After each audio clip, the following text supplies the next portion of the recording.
Welcome back to Ty and That Guy. I'm Wes Chatham, and this is my good pal, Ty Franck. Talking about The Expanse, Episode 9, Critical Mass, directed by your friend and mine, Terry McDonough.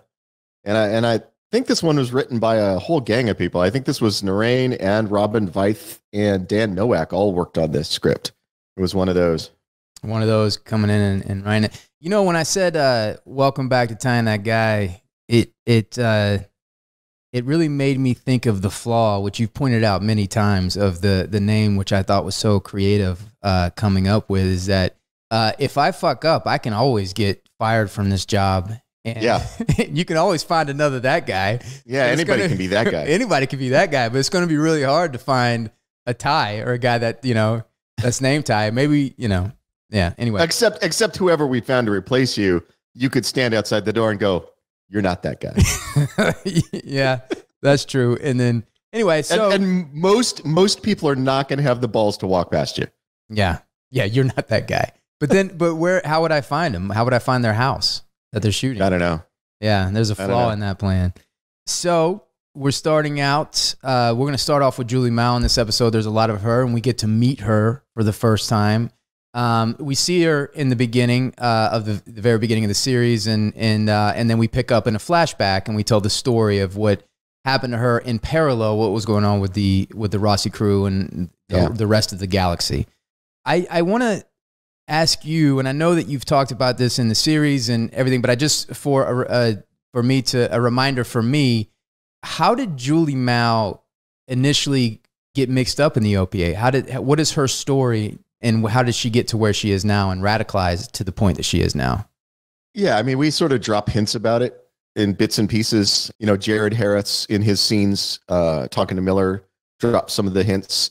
We had Rossif Sutherland played the character who had been a ship she chartered at one point. Miller interrogates him, and he talks about how Julie had been on one of the Belter stations when there was a leak of radioactive material, and she was helping people, and she wound up having to take anti-cancer meds for the rest of her life. So what you sort of get is a picture of this person who was born into wealth and privilege. You know, her father's the wealthiest man in the solar system. And really, once she saw the plight of the Belters, she couldn't live with herself without trying to help.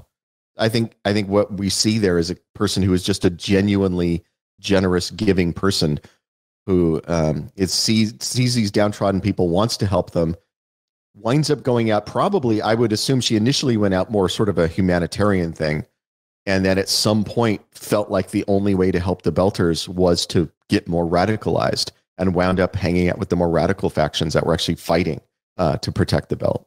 And there's certain times throughout this episode where she reaches out to Anderson Dawes. Is there a more intimate relationship between the two of them? No, I mean, I don't think we've ever played it that way. We don't really know what the extent of their relationship was. I certainly think Anderson Dawes saw her as a valuable asset, you know, an ally in his fight for Belter independence. You know, when he's in that great scene with Thomas Jane, you know, when he's sort of interrogating Miller, one of the things he says is that, you know, like Julie would, if she was here, she would spit in your face. Mm-hmm. You know, you're a Walla. You're a betrayer of your own people. And Julie was so dedicated to the cause of the Belt. And I think in that moment, what you see is that Anderson Dawes really respected her, mm-hmm. and saw her as a legitimate ally, and not just somebody who's playing the game or, you know, trying to win brownie points. So walk me through this timeline and tell me if I have it right. Is Julie Mao and her gang are on the Scapulae, yep. And they are headed to intercept the Anubis, yep. because the Anubis has the Phoebe bug on it, which at this point they just think is some sort of bioweapon. They don't exactly know what it is. They end up showing up, but what they didn't know was the Anubis was a goddamn warship, and it wasn't just a group of scientists on the ship. And so then they get boarded. They kill the rest of the OPA. They lock her up within the ship because she's a complication, which the captain said. So now she's locked up in this ship. When does the Canterbury show up? Because I know there's a moment in there. She is locked up I feel like there's a scene or there's a moment there where the Canterbury shows up. They go and they destroy the Canterbury. And then she does the signal, the distress. Does she do, I mean, obviously she would have to do the distress signal first to attract the Canterbury. This is a complicated and tricky thing, but the Anubis has 3 jobs it needs to do. It needs to pick up the Phoebe bug, and it needs to transport it to Eros, which is where they're going to do the experiment. That's the plan. But along the way, it needs to destroy a ship in a way, and it needs to destroy an Earth ship in a way that implicates Mars. And the reason that it needs to do that is the thing that Jules understands is he's never going to be able to get away with the experiment he wants to do on Eros if Earth and Mars are paying attention. So he needs Earth and Mars pointing their guns at each other for a while so that he can get away with what he's doing on Eros. The Canterbury is an Earth-owned ship. It's staffed by Belters. I mean, most of the crew are Belters, but it's owned by Earth. Pure and Clean is an Earth company. So by destroying it and doing it in such a way that implicates Mars, Earth and Mars are going to be way too busy with their own problems when Jules begins his experiment on Eros. That's sort of what the Anubis's mission is. Jesus Christ, Ty, this is a complicated show.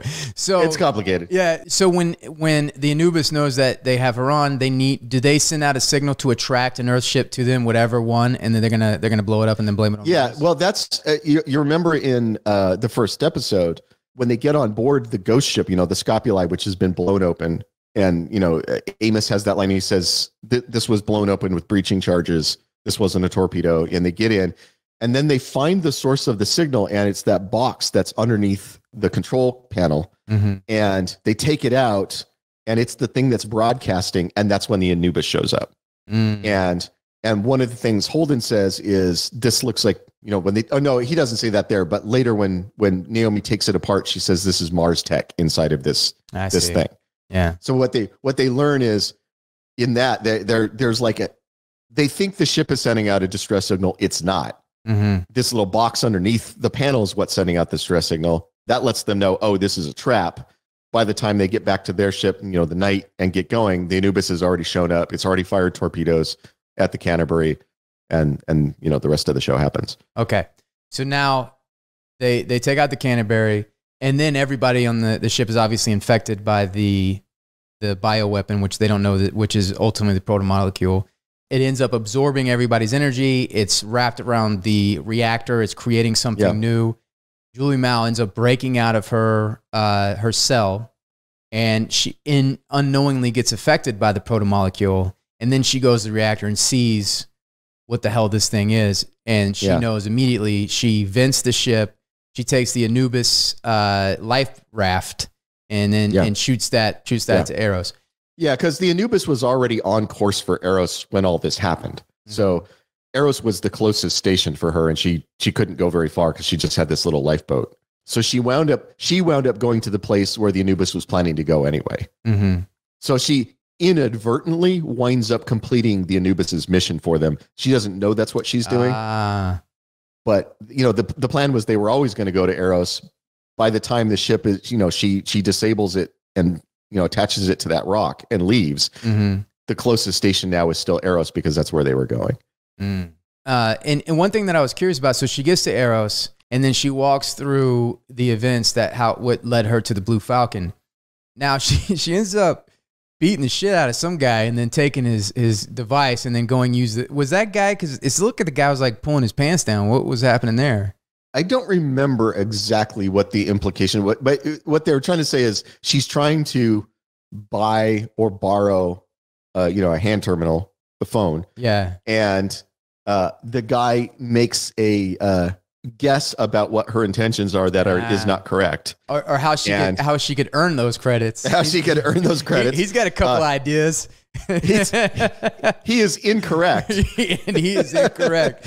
and she explains that he is incorrect to him in a very forceful way. And which is a nice thing because now she can whoop his ass and take his money and not feel guilty about it. Right. Yeah, it's not like she's robbing him.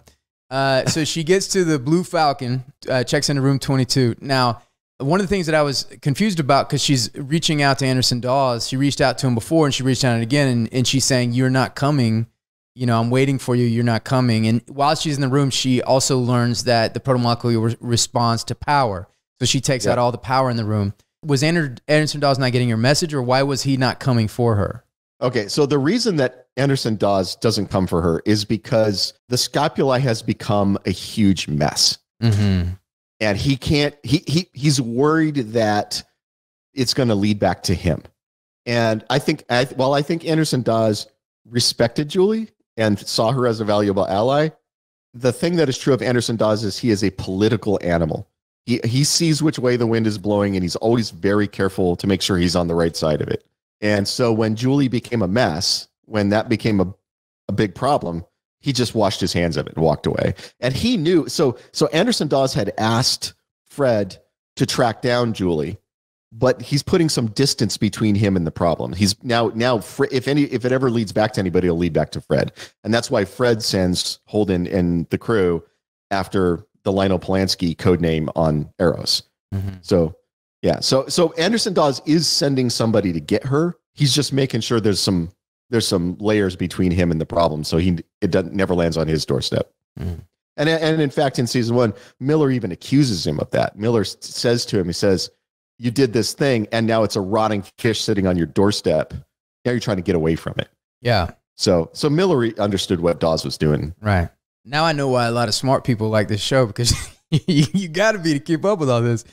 So now we pick up on Miller's storyline, and Miller and the Rossi have now met. He saved them in the shootout that they have in the lobby of the Blue Falcon. But what's interesting, and the way that I think is really creative and how it's edited, is now we get Julie Mao's point of view of the same timeline. So she hears them.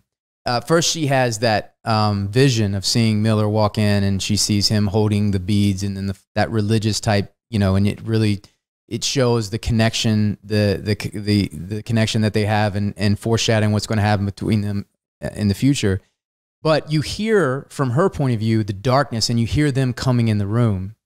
And now, is she in the last throes of dying? Like, is she the one hearing them coming in the room? And then she just dies before they get into the bathroom? It does feel like her death happened not just seconds before they arrived, but some amount of time before they actually got in the room. I think that's really interesting, and I would even, I would love to pitch a Lady Hawk scene where Miller comes in and he finally gets to see her, and he sees him, but she's in the middle. There's only 1 second of her transformation, and then she ends up going into the proto-molecule world, and then Miller's still stuck in that other world. But that's probably why you guys are the writers and I'm not. But but nice Lady Hawk reference. Yeah, I think. Yeah, nice. I used to love that movie when I was a kid. I mean, it's an incredible movie, and you go back. I mean, I don't want to get too far down the Lady Hawk wormhole, but people criticize the soundtrack. The soundtrack is terrible. It's terrible. It is terrible. It is, and I'm not going to defend it, but 80 Cent is always good with me. All right, so we let you. Yeah, if you took that movie and just replaced the soundtrack with a nice orchestral soundtrack, it would be a classic. So when Matthew Broderick is locked in that cell, right, and they come in at the very beginning of the movie, this is one thing I never understood. And they come in the beginning of the movie, and he's not in the cell, and they see a hole like that big, like where they go to the bathroom. How did he get in that hole? Is that, I know part of his thing is like, the gag is supposed to be that they call him Mouse because he can stuff himself into very small holes. And you actually see him worming his way out of it at the end. I mean, you see the back end of it where he's like squeezing his way out of the tube. All right. And he's just, contortionists can get themselves into small spaces. But the rule is it's got to fit over your skull. That's the one thing that. And if you look, that hole isn't as small as you're saying it is. It's about the size of a person's head. I don't know. I think if Joseph is listening to this, he's going to edit. And at this point right now, and let's see how big that hole is. Let's see how big the hole is. And let's see who knows Lady Hawk better. Well, maybe Matthew Broderick just has a very tiny head. Maybe. I did want to say one thing though about, because a lot of people have asked about that, like that Julie seeing Miller before he comes in the room and all that stuff. And this actually will tie into some stuff that happens in season 2 because people ask about it. So the idea here is, and this gets really kooky and metaphysical, but the idea is, spoilers, Miller and Julie wind up together in the protomolecule land on Venus, So if you haven't watched, season 2 of the show, I just spoiled it for you. But one of the things we talked about is that moment where their consciousnesses were fused. So the protomolecule does a lot of things that defy physics. It does faster than light communication. It does all sorts of things. It as you know, later it creates a wormhole. So it does a lot of things that defy physics. And one of the things we talked about is that moment of the fusing of their two consciousnesses in with the protomolecule ripples both backward and forward in time. So there's these ripples backward in time from that moment. And so Julie's seeing Miller before she could ever know who he is. Miller's seeing Julie. Like there's these, the bird thing, sort of the metaphor of the bird gets mixed in. But that's sort of what's happening, is these ripples in time from this moment echoing out. It's weird. It doesn't make sense, but I think that's what the idea is. I think it makes perfect sense. I mean, because, if the protomolecule, and now we have Simatimba in the lobby of the Blue Falcon. He tells Miller to get going. He'll figure out how to clean up the mess. And then Dresden shows up. Now, yep. We talk all the time ad nauseum about our connection and our love affair with Alien and Aliens.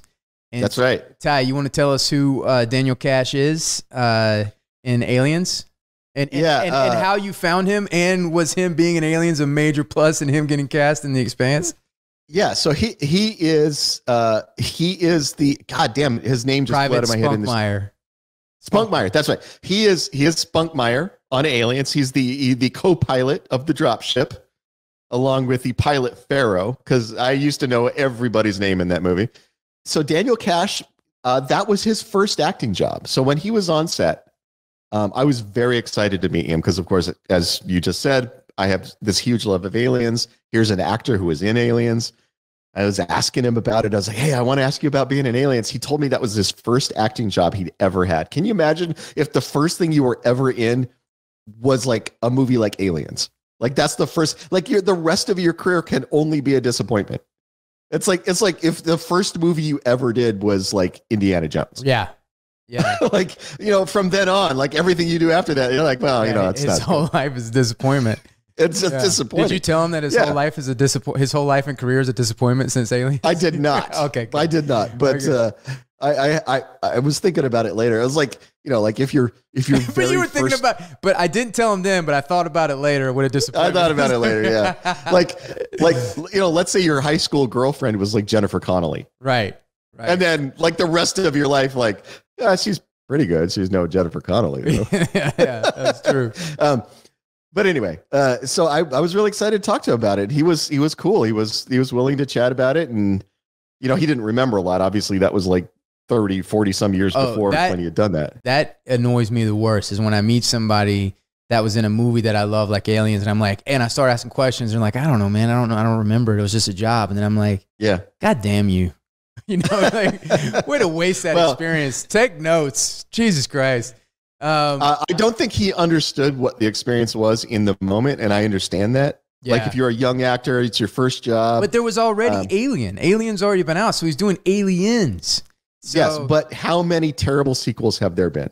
A lot of terrible sequels. That's a fair point. And you don't know. I mean, I'm like once you've been acting for a while, and I've had many actors say this to me. Once you've been acting for a while, you get a sense of when something's good or not while you're doing it. Yeah. Where you'll be working on something, go, wait, I think we might be making something really good right now. Yeah. And there's also the times when you're working, you're going, wow, this is going to be such a piece of shit when we put it out. Right. But I think on your very first job, you haven't developed that sense yet. Yeah. Well, like when I remember reading the script for The Expanse, the pilot script, when I was just going to go in and read for it. And I remember just having immediate special feeling. And I remember calling my team and they remind me this all the time of like, I was like, guys, this is special. Like, this is something I got a good feeling about it. But anyway, going back. So he's in Aliens. Is there any good stories or anything that he remembers from that? No. The only thing we really talked about when we talked about it was the fact that it was his first job. He didn't know what he was doing. I mean, he talked about it fondly, like he had a good time working on it. Did he say anything about Cameron? No, we didn't talk about Cameron. Mm-hmm. We didn't talk about Sigourney, which I would love to talk to somebody about Sigourney because she's been a favorite of mine for, I don't know what, 40 some years now. Yeah. So I'd love to. She's one of those people I'd love to have a conversation with. Well, you know, I'm sure I never will, but I told you that I worked with her, right? I know you did. And Political Animals, and she lives up to everything we dreamed that she's awesome, man. Funny, smart, really talented, laid back, down to earth.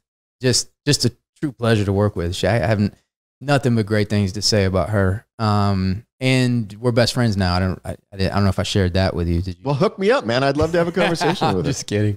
I'm kidding. We're not best friends. So now Dresden, he goes in and he extracts the protomolecule from Julie Mao, and she essentially is doing what you said earlier. She is completing the job that they wanted. And so the whole mission almost got completely messed up, but now it's going forward. He extracts the protomolecule from Julie Mao. We learn a little bit about the protomolecule because the guy that was next to him, he says, don't worry, it's not airborne. If it's wet, don't touch it. We start to get a little bit of the rules of how do you get infected by this. But then, we could talk to Dresden a little bit about a bedside manner, because then he calls Jules Pierre Mao, and he's talking to him, and he's like, sorry, but your daughter's dead. And then he spins the camera around and just shows her like as a protomolecule. And you're like, come on, man, that's the guy's daughter, And so, he shows, the monster she's become. And one of the things that that's such a nice detail. And one of the things that it's a choice that was made by the writers and the choice that was made by the actor. And it's such an important choice. And for my money, the whole relationship of the Maos, of him and his Clarissa and Julie and everything, hinge on this. And there's one choice that was made that can make it interesting or not interesting. And what makes it interesting is that he is crying. Yeah. And you see that he loves her and that he loves his daughters. And so now you insert a little bit of humanity in this guy who, in all other accounts, is doing very evil things and is essentially, a monster. Well, and give a lot of credit to Francois. He's a great actor. Yeah. He's there's a reason why he works all the time, and he's been in a million things. He's a fantastic performer, and in that moment, he really sells that. He sells that he loves her, that he's devastated by her death, and that he's not going to let it stop him. Mm-hmm. And all of those things. Yeah, and there's a sense of duty. There's a sense of hierarchy of, all of these people are going to die for this, but this is going to be greater for humanity in the end. Yeah. So, and what exactly is, because then it shows a diagram of all the different designated areas that they're just going to pile these poor bodies in, and they're going to radiate it and feed the beast, the protomolecule. Well, I want to back up just a little bit because you talk about the bedside manner and how he shows Julie to her dad and all that. This is our first hint, which we will explain in more detail in season 2. But this is our first hint of what has been done to the scientists who are working on the protomolecule. Because, you in season 2, you have some great scenes with the actor who's playing Cortazar. Now, and so this is our first hint of what has been done to those guys, because Dresden does something that any normal person with a functioning conscience would recognize as a terrible thing to do, and he just doesn't seem to understand that that's what he did. So Dresden underwent the same treatment that Cortazar went through? That's certainly the implication. Oh, that makes a lot of sense. And is that a volunteer? Do they volunteer for that thing, or is that? Yeah, if you we wrote a novella that explains all of that stuff with Cortazar, and it's voluntary, but it explains why someone would volunteer to do it. You mean you wrote other novellas other than The Journey? Yes. Okay. So now Holden and Miller are trying to figure out what's going on, and they're navigating this world. And what they learn is that OPA guys that are dressed as cops, and they're collecting these poor souls, and they're throwing them into these different chambers, and they're radiating them and dosing them. Well, they're injecting them with Julie's blood first, right, to get them infected. So they're injecting them with the protomolecule, throwing them into chambers, locking them up, and then radiating them to feed the protomolecule. And now they have biomass, and they have all these consciousnesses that they can take and create and learn and do whatever the protomolecule's mission is to do which we find out. Now, I wonder what the process is for somebody to get to the point where they can actually do this. You know, I mean, like, how can Jules Pierre Mao, and I guess it comes to what we were talking about earlier, the hierarchy of what's right, you know, and so these people are a small price to pay for the advancement in humanity that the protomolecule could bring to us. Is that how? Well, and this is explained in more detail early in season 2, so we can talk more about it there. But Jules Pierre Mao honestly believes humanity is facing an existential threat, that a vastly more powerful intelligence is going to attack us, or has already attacked us. We're only beginning to understand the nature of that attack. And unless we figure out the scope of the threat, the entire human race could very easily be wiped out. That's what he believes. He honestly believes that. I see. So he feels as if that there's attack that's imminent from a higher being or higher. Or the attack has already begun. The appearance of the protomolecules, the beginning of the attack. So and basically what he's saying is we have to understand this and we got to control it, because if not, whatever created the protomolecule is going to wipe us all out.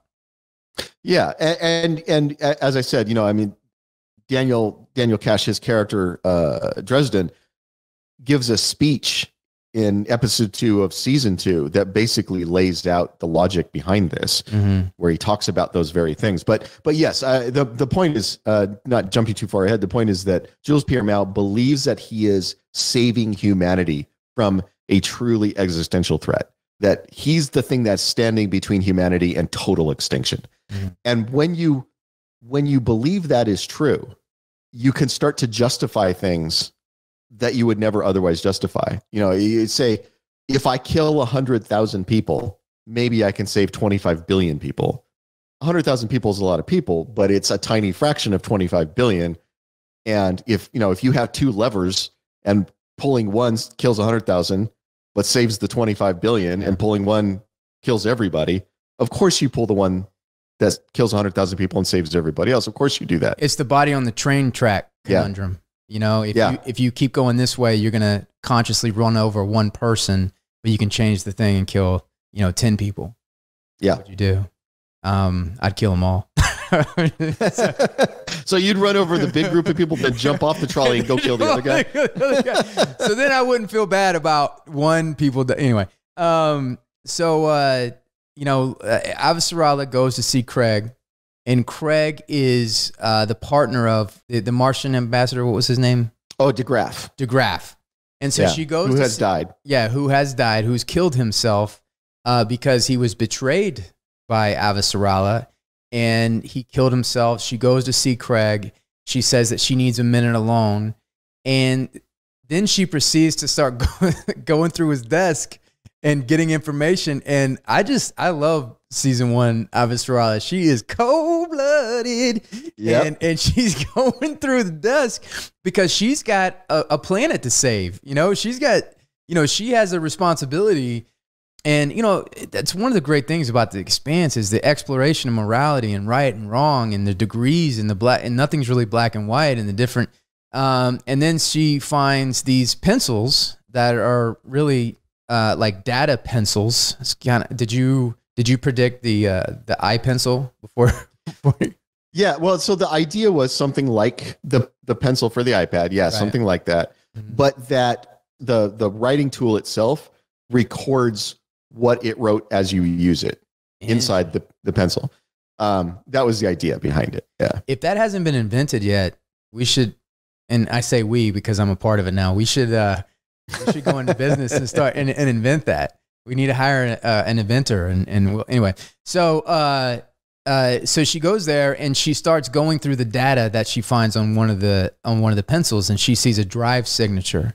I assume that's the drive signature of the Anubis, correct? Yeah. The thing. And the 6 ships that attacked the Doniger. The 6 ships they're all the same class of ship. Yep. So now she has the drive signatures of these mysterious fleets of ship, and now she has to try to figure out what is going on and who are these people.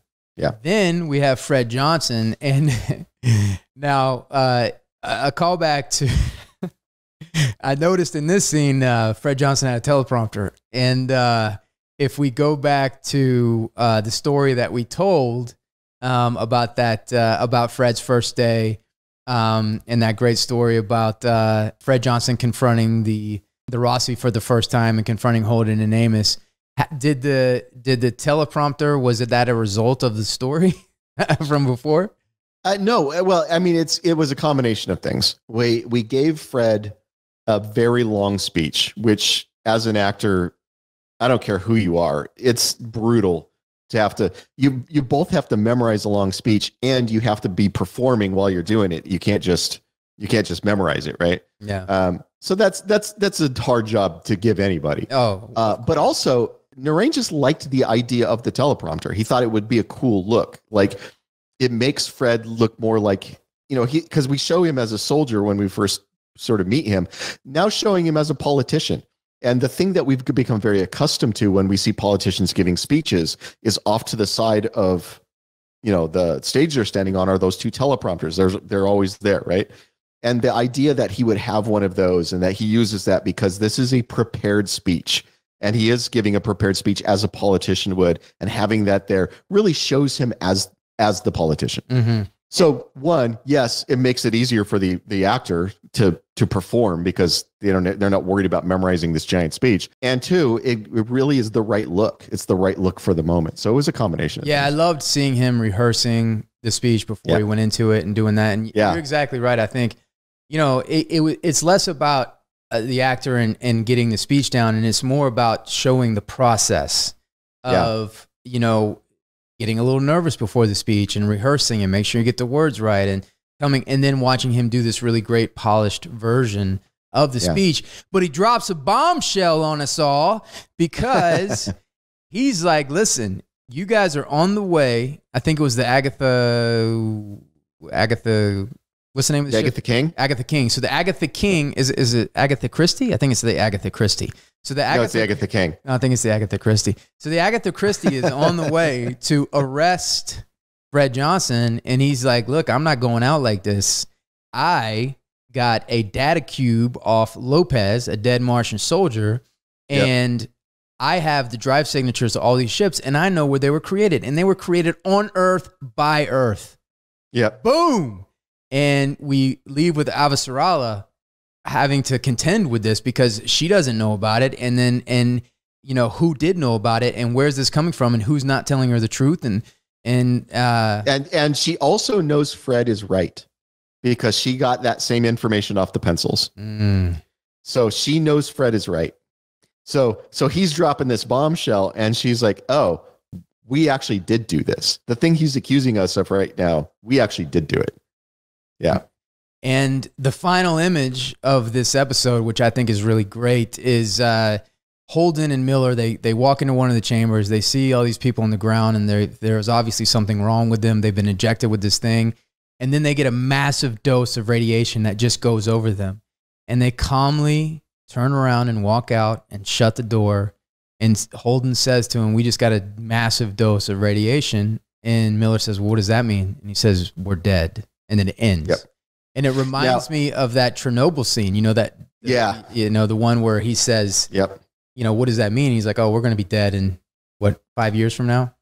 Yeah. Well, yeah, it's the Sarsgaard character said, because Jared Harris says all those workers are going to die. And the Sarsgaard character says, well, we're here. And Jared Harris goes, oh, yeah, and we'll be dead in 5 years. And it's so matter of fact. It's one of my favorite scenes in that show. It's just so matter of fact. And you see it land on Sarsgaard's face. You see it land that he understands that by coming there, he has killed himself. It's beautifully, beautifully done. But that shot at the end of the episode is my absolute favorite shot of the first season. Give Terry McDonough props. Terry's a really good director. He did some beautiful work for us. Terry set a lot of the visual language that we have used in every season of the show. Mm-hmm. In those first couple episodes, and in these last two, he did some really nice stuff. But one of my favorite things is the very end of episode 9, where he shoots all the way down that long dark hallway, and Holden and Miller are standing in a pool of light and they're sort of backlit in the distance just after Holden has said, "We're dead."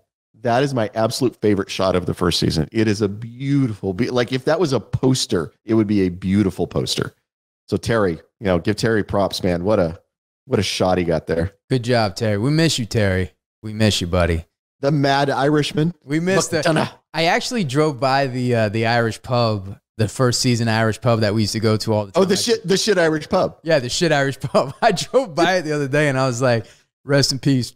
Rest in peace. I would have went inside and ordered a beer and poured it out for him, but everything shut down. Yeah, they shut it down. But yeah, that was after work. Every time we'd finish shooting, if it was not, if it wasn't 3 a.m, every time Terry would turn to me and go, "Shit Irish pub." And Terry had a talent too. We would go out and drink or whatever, and then he would be the first one out, and you'd be like, "Wait a minute, who gets stuck with the tab this time?" Not Terry.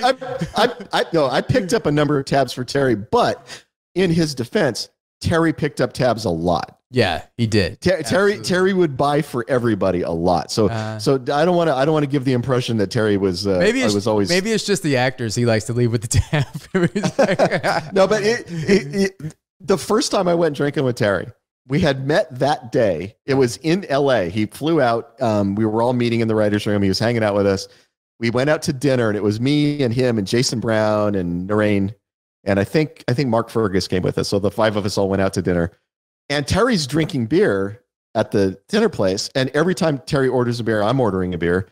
So we get like 2 or 3 beers into it. And he's like talking shit. He's like, "Americans can't drink. And Americans, you guys are a bunch of wimps, and Irish people know how to drink." And I'm like, "Terry, I've had a beer every time you've had a beer. So I don't know what you're talking about here. I'm like 1 for 1 with you." And we walk out and everybody's like leaving, getting in cabs or Ubers or whatever. And Terry goes, "Shall we have a nightcap then?" I'm like, "Sure, whatever. Let's do it." And you and I have drank before, Wes, so I can put some down, right? Yeah.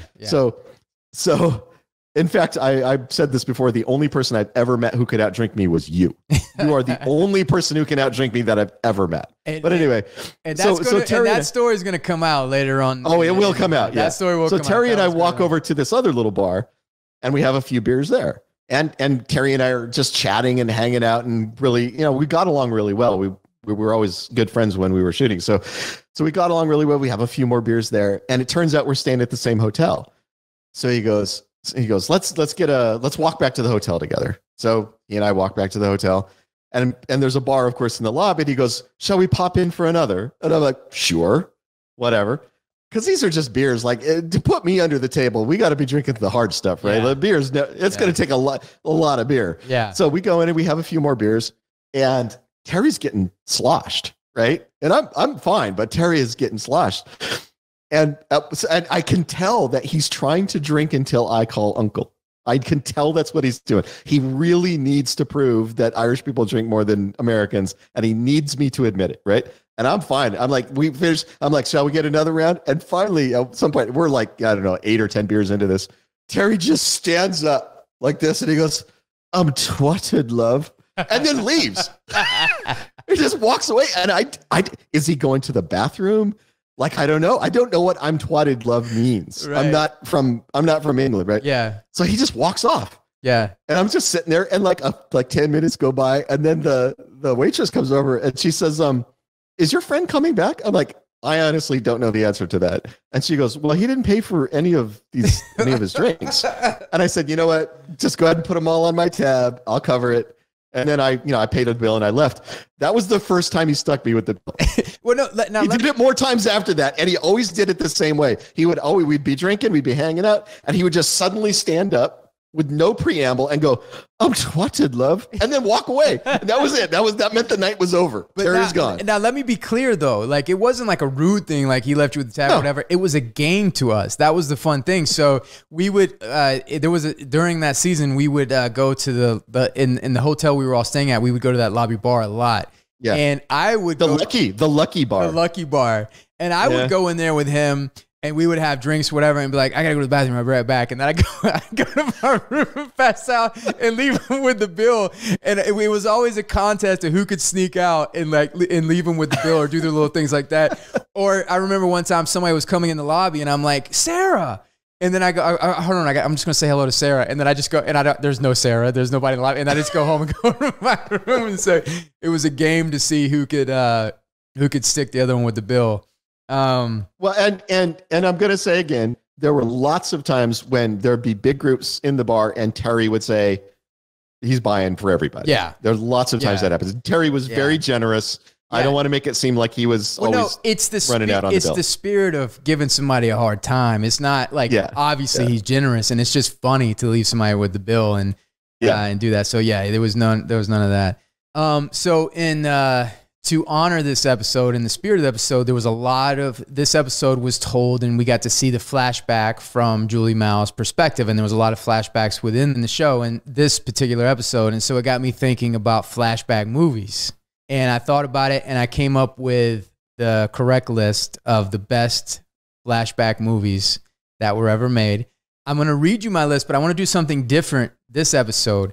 You and I are going to come up with a Ty and That Guy list, like the 1 through 5 Ty and that will go down into the annals of history and be the official top 5 movie flashbacks list. It'll be the Criterion Channel's official flashbacks. It'll be the correct list. So you and I, we usually agree, but sometimes we disagree. So I'm going to tell you, I'm going to read the list that I have, and then you can hit me with it. Yeah, and then I'm going to read to you like the runners up. And maybe one of those or whatever. So the list, I think, the best flashback movies are Fight Club, The Shawshank Redemption, Stand By Me, The Usual Suspects, and I'm sensing a controversial one here, and I think you're going to push back on this one, but Forrest Gump. And I will defend Forrest Gump to the Forrest death. Gump is great. Oh, no, Ty, you know, in our movie nerd world, Forrest Gump, for some reason, fell out of favor. And, like, you know, everybody badmouths Forrest Gump. Yeah. No, Forrest Gump is great. I think it's phenomenal. Yeah. I love Forrest Gump, and I've always loved Forrest Gump. And I know some of my movie nerd friends have, like, totally turned their backs on Forrest Gump, and I don't understand. Yeah, but you hang out with snooty people. Like, your movie club is full of people who, like, talk about, like, the French, you know, Connection. New wave and bullshit that. Well, fuck those guys. Well, you know, I quit that movie club, and you want to know why? Because they don't watch good movies. They trashed Big Trouble in Little China, and fuck those guys. And I can't stand for that. I will not stand for that.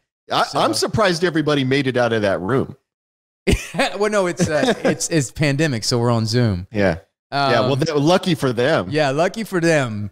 You know, but then, you know, it's one of those things where you don't feel rage, you just feel sorry for them that they don't have any taste and they don't know. Yeah. I am going to say that. Oh, go ahead and read your runners up, because I got one that I'm very surprised wasn't on your list. Okay, here's the runners up: Edward Scissorhands, The Green Mile, Kiss Kiss Bang Bang, The Men Who Would Be King, Save It Private Ryan, Sling Blade, Sunset Boulevard. And that's it. But I'm nervous because you're disappointed that it's gonna piss me off. So are you telling me Young Guns 2 wasn't on that list? Now I'm a Young Guns 2 fan. I love me some Young Guns 2. Yeah, I figured you would. Like, I'm really surprised it wasn't on your list. What movie would you bump? What movie would you bump for Young Guns?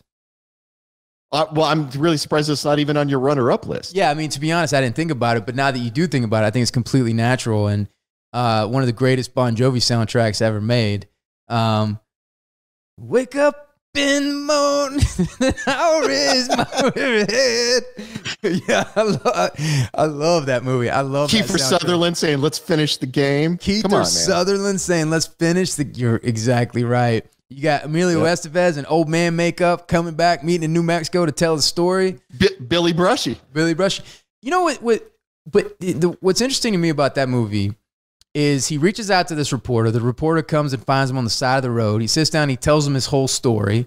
And then at the end, he realizes, and the guy wants to ask questions and more things. And he's like, he doesn't want to talk to him anymore. And he turns around and walks away and he ignores the guy. What's the point? You know, why did he show up? And if he doesn't want to talk to him? I don't know. Do you have anything you want to, do you agree with this list? Should we submit it to the Criterion? I would move some things around. Well, it's not a first of best. It's not like it's not like a number one. Because I would definitely say I would definitely put Usual Suspects way up at the top of that list. Yeah. I think Green Mile. I have huge affection for Green Mile, so Green Mile would be way up on that list for me. It's a beautiful. Green Mile is a brilliant movie, but it's also a beautiful movie. Yeah, just beautifully made, wonderful. Tom Hanks and wow, his name just flew out of my head, and I spent a whole time talking about when we were talking about Michael Clark Armageddon. Michael Clark Duncan, thank you. The two of them are incredibly good together. Man, it's just beautiful, beautiful movie. And Sam Rockwell, I love his Sam Rockwell as like the creepiest dude ever. He's so creepy. He has such a great character in that movie. He makes me laugh so hard in that. Did Darabont? I know Darabont did Shawshank, but who did Green Mile? It was Darabont. I'm pretty sure it was Darabont. Yeah. I mean, talk about a hot streak. So I think the rule is if you're going to make a non-horror Stephen King movie, you should just hire Frank Darabont. You should hire. Yeah, just get Frank Darabont. If it's non-horror Stephen King, Frank Darabont kills it. Yeah. The Mist is not based off anything Stephen King, right? That's just The Mist was a book by Stephen King. Yeah. So he even does the horror. He even does the horror of Stephen King. Yeah, but and while I enjoyed The Mist, it did not rise to the levels of like the Green Mile or Shawshank Redemption. Right. I think Darabont's best Stephen King work is the non-horror work. Yeah, and yeah, he's done other stuff too, but I'm just saying the very best. Is there am I leaving anything out before we move on? Probably, but it's because people let us know, by the way. The movies that we missed, they let us know. Flashback movies. Yeah, I know you're upset that I didn't name the Titanic, and I'm sorry, Ty, but I think I appreciate the Titanic, but I just don't think it should go on the list of the top 5. So Titanic is the only James Cameron movie that I've only seen once. Right. It's the only one. Yeah. I saw it once. It was an amazing spectacle. And after it was over, I felt no desire to ever watch it again. You know, I liked the Titanic. Thought it was quite nice. I like I said, I watched it once. I was like, oh, that was an amazing spectacle. And then I didn't care. Think of the talent of James Cameron to be able to do The Terminator, Aliens 2, and then say, I'm going to do a love story, like a pure nostalgia love story. And, you know, the thing that makes James Cameron so unique is that he has talents on both sides of the brain. He's creative. He can write. He understands music. He understands art, coloring, the shots, everything. And he's a great cast. He knows how to put the cast together. But he also has all the technical ability. He revolutionized camera techniques and creates, in The Abyss, they created underwater lighting that he invented. Him and his team invented. And he's just that guy. There's nothing he can't do. And then in his spare time, he goes to the deepest crevices in the ocean, and submarines. And I'm really impressed with him. Good job, James Cameron. But don't marry him though. I'm not gonna marry him. Guy has a rough track record when it comes to marriages. He only had 2. Gillian Hurd. No, he's been married at least he's 3 high profile divorces that I know about. Gail Ann Hurd, Catherine Bigelow, and Sarah Connor. Man, Sarah Connor. Yeah. Wow. Now, I will say for Linda Hamilton, she divorced him at exactly the right time because he had just got his payday from Titanic. So I think Linda did okay. I think Linda's okay. I just read the Mike Nichols biography, and I think he was married at least four times. Yeah. It's tough to keep a marriage going in this business. Yeah, and Diane Sawyer was his last one, and they really had a great one. I mean, he said so there's this famous line where he met this young lady and she was married, and he says, is this your first marriage? And she said, yeah. And he goes, the first and the fourth are always the best. I'm gonna go ahead and stick with my first and just, I don't need that second and third bad one. Yeah. But so I read this Mike Nichols biography, and and I went back and watched all his movies, like if whatever the movie came up or they talked about. And you think about the guy that directed. So his very first, so he was a golden boy on Broadway, and he did Neil Simon's first play, Barefoot in the Park, and he was just crushing it. And then his first movie was Who's Afraid of Virginia Woolf with Richard Burton and Elizabeth Taylor. And then he goes and does The Graduate, and then he goes on to do Carnal Knowledge. Now, one of the lessons in this book, which is such a great lesson in life and a great lesson in this business, is that whenever you lose touch with humility, that is when you lose touch with your talent. And so that same guy directed Catch-22, The Day of the Dolphin. You know, like there's movies that, and it's like, how did the same guy directed these movies? And then he kind of, he took a 7-year period, he recentered and realized, like, got reconnected to himself. And then he came back with Silkwood. And then he was, and then he crushed it again. I mean, the guy was a brilliant, brilliant guy, but I love reading about these giants in the industry and seeing and learning lessons from them whenever they kind of lose touch with their talent, and, you know, and where that comes from. And a lot of times that's ego and pride. Yeah.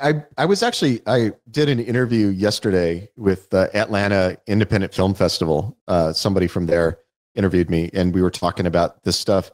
And, one of the things I talked about is you can never forget that there are 3 things that go into every success story. There's work, there's luck, and there's privilege, right? And every success story is some combination of those 3 things. And what fucks you up is when you start thinking everything is work, that I did this, I made this happen, I'm a genius, I'm better, that's why I succeeded. And you forget how much luck went into it, and how much privilege affected it. Where, I mean, if you were a white man in America in the 50s, there were things that just came to you automatically, right? Yeah. There, and even now, you know, like being an American and living inside of America, it carries enormous privilege with its stuff. And so that combination of things is always a factor. And sometimes it's a negative factor. Like some people who are incredibly talented have terrible luck, or, you know, somebody who's incredibly talented is like a very underrepresented part of a very underrepresented group in society. And so it's much harder for them to break into, you know, those levels of success. There can be positives and negatives in all 3 of those things, but it's important to never forget how much all 3 of those things are part of the success story. Because when you do forget, it's exactly what you're talking about. That's when you lose track with the thing that made you succeed. You lose touch with your talent. And you're exactly right. And I think out of those 3, if a lot of people will highlight the work and forget about the other 2, and they don't draw attention to it. I mean, if you think about the luck that went into creating Bill Gates, you know, the fact that I read this book recently called The Psychology of Money, and he kind of breaks down how mathematically lucky Bill Gates was. Number 1, to be living in the United States. Number 2, to be living in the part of Seattle that he was living in, to be going to the school that just happened to get one of the first computers, because there was a guy that was a computer enthusiast, and he raised money and they got this computer, and Bill Gates and his 2 other buddies were the only people that were really interested in it. So they had endless time and endless net access to this computer in I don't remember if it was the 60s or the 70s, like late 60s, 70s. And so he was a smart person. He was a hardworking person. But he also was in this situation, this extremely, extremely lucky situation, and have years of a jump start in the understanding the computer technology than the rest of the world. Yeah, and you can never forget that there are a lot of people who are just as talented as you are, no matter what your field is, no matter if you're a Bill Gates or a Jeff Bezos or a great actor. There's a lot of people out in the world who are just as talented as you are, who are mopping floors or digging ditches or, you know, serving drinks in a bar. And the difference between you is often you got a lucky break and they didn't. You were in the right place at the right time. They weren't. I mean, and you got to always remember that. The minute you forget that, you're just an asshole, because then it becomes about you. Yeah. Like, I'm such a genius. Look how great I am. And the truth is, so a friend of mine named Laura Mixon had a book come out about asteroid miners. Mm-hmm. And it came out right around the same time as Leviathan Wakes. Pretty close to the same time. And I'm thinking about this because her publisher's re-releasing it, and they've asked us to do a forward for it, which we're going to do, which Daniel and I are going to do. There's no version of this where I'm more talented than Laura is. I know I'm not. I know I'm not more talented than Laura. I've read her book. She's very good. what's the difference between Leviathan Wakes and her book up against it? I couldn't tell you what the difference is. There's one of those other undefinable factors. Was it luck? Was it my publisher gave me a cover that was more attractive to casual people walking past, and her cover wasn't as good? I mean, there's so many other factors, and I'm always thinking about that how many people out there who are working just as hard as I am, trying just as hard as I am, have the same talent or whatever, if you believe in talent, and don't have the success. It's these other factors. It's this luck, it's privilege, it's these other things that you have no control over. You know, speaking of your book cover, that reminds me of the story. You remember I told you that I was in the bookstore in Orlando? So I was in this bookstore in Orlando, and I was there with my oldest kid, Nash, and we were walking around, and there was a few books that I like to talk to the guys at the bookstore. They obviously read a lot, and I like to have conversations about the new things that I don't know about, especially in the genre world. And so I started having a conversation about this guy about certain books, and he was telling me, I think it was called, I can't remember the name of the book, but anyway, he was telling me about different books and the new things that are out, and he was walking me around and showing me the different books in the horror genre, sci-fi genre. And as we were walking around, we passed the Expanse books section. And we walked by, and I go, hey, have you ever read those? He goes, oh my God, they were my favorite, but have you read them? If you haven't read them, you should do it. And I said, yeah, I heard they made a show out of the Expanse. He goes, oh my God, it's my favorite show. It's my, and he's talking to me about it, and he goes, and he was just going into it, and he goes, and then, you know, the books and this and the Earth, Mars, and the asteroid belt and all this, and kind of just really going in this thing. And I was like, you know, and he was telling me about the show and how great the show was. And I said, I heard about the show. What do you think about Amos Burton? And he goes, well, I wasn't excited about the guy that cast it at first, but he ended up being, you know, pretty good. And I said, what's the guy's name? That was, he goes, Wes Chatham. And I said, I was like, oh, what's he look like? You know, and I was trying to just fucking with him. And he literally goes, oh yeah, Wes Chatham. And he literally pulls up the picture of me on his phone, and he shows it to me. And I looked at the picture, and then he was like, you know, and then I go, does he look familiar? And then he looked at me, and it all connected. And he's like, oh my God. He goes, what are you doing here? What are you doing in Orlando? And I was like, I'm taking my kids to Disney World. And then he was like, oh my God. And then, you know, it turned out to be this great thing, but I thought it was so fun. And then he's like, you know what, when I said I wasn't excited about the guy that cast it at first, you know, you've done a good job. I was like, hey man, sorry buddy. You know, like I get it. But should we wrap this up? Sure. All right. I think we've used up all of our bullshit. Yeah. Well, I got an endless supply of bullshit. I'm hooked into it. Thanks to all the good folks that come to hang out with us, and we appreciate the time. And we will be back again soon with season 1, episode 10. And see you soon.